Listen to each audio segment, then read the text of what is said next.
Salut les gars, moi je m'appelle Jérémy, j'ai 29 ans, j'habite à Paris. Je vous fais la vidéo ce soir, je suis désolé parce que j'ai pas beaucoup de temps en ce moment, les journées. Voilà, j'ai un pote qui m'a envoyé votre annonce, du coup je me suis dit je vais tenter ma chance.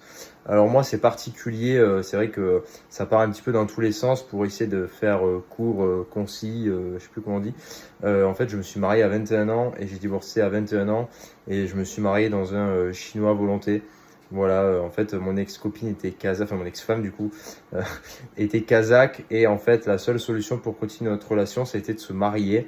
Donc voilà, je me suis marié, mais plus en réalité par peur de l'abandon. J'avais pas envie de revivre une séparation parce que je m'étais séparé juste avant avec mon ex-copine avec qui j'étais resté quand même un moment.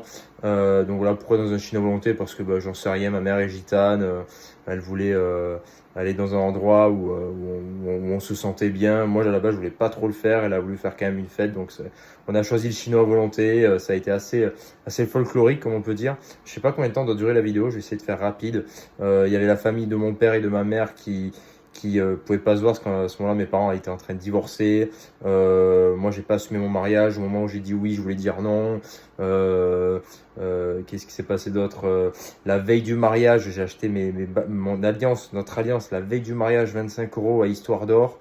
Voilà, une bague en plaqué or. Elle m'a acheté une bague en acier, un truc de geek un peu, parce que je suis un peu geek. Voilà. Il y a trop de trucs, je saurais pas quoi vous dire. Le jour du mariage, j'ai recroisé un pote du collège que j'avais pas vu depuis longtemps. Et en fait, il m'a dit, tu vas au mariage de qui? Et en fait, je lui dis, je vais au mariage de mon cousin. Je lui dis, tu vois là-bas, c'est sa femme, alors qu'en fait, c'était ma femme.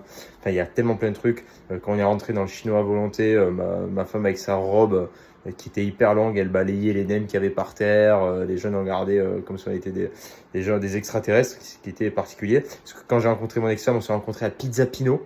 On s'est rencontré à Pizza Pino.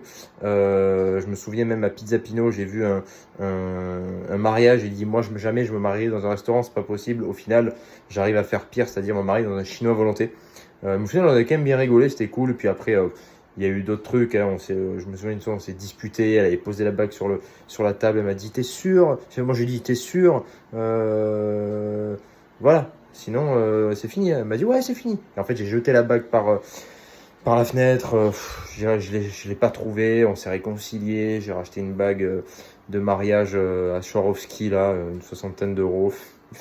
Il n'y a rien qui allait pour qu'elle me quitte 2 mois après avec un mec avec qui elle s'est mise dans la foulée, qui est devenu son actuel mari. Moi, après, je suis allé vivre au Japon, mais on était toujours en instance de divorce parce qu'elle voulait faire son visa. Enfin, il y a plein de trucs. Voilà, franchement, si vous voulez que je vous en parle, même si vous ne me prenez pas, si vous voulez que je vous en parle, que l'anecdote peut vous intéresser, mais écoutez, c'est avec grand plaisir.